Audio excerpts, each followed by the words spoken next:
बाळू मामांनी जमिनीवर फक्त एक गोल काठी फिरवली आणि चोर रात्रभर गोल गोल फिरत राहिले। व्हिडिओ शेवटपर्यंत पहा। एका गडद काळ्या कुट्ट रात्री गावाबाहेर शांत शेतात बाळू मामा मुक्कामाला होते। त्यांच्यासोबत 1200 बकऱ्या, 70 मजबूत घोडे आणि सेवेकरी गाढ झोपेत। मध्यरात्र 5-6 चोर अलगद शेतात शिरले। त्यांचा प्लान पक्का, पहिले बकऱ्या, मग घोडे आणि लगेच पळायचं। ते धावत लागले, पण अचानक बाळू मामा शांतपणे उठले, डोळे मिटले आणि काठी जमिनीवर गोल फिरवली। इकडे चोर धावतच होते।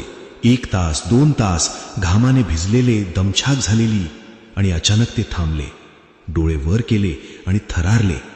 ते पुन्हा त्याच जागी उभे होते जिथून सुरुवात केली होती। घाबरून ते बाळूमामांच्या पायाशी येऊन बसले।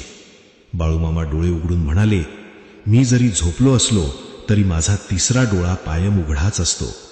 त्या रात्रीनंतर त्या चोरांनी कधीच चोरी केली नाही। जर तुम्हीही बाळूमामांवर विश्वास ठेवत असाल तर कमेंटमध्ये लिहा जय बाळूमामा आणि चॅनलला सबस्क्राईब नक्की करा।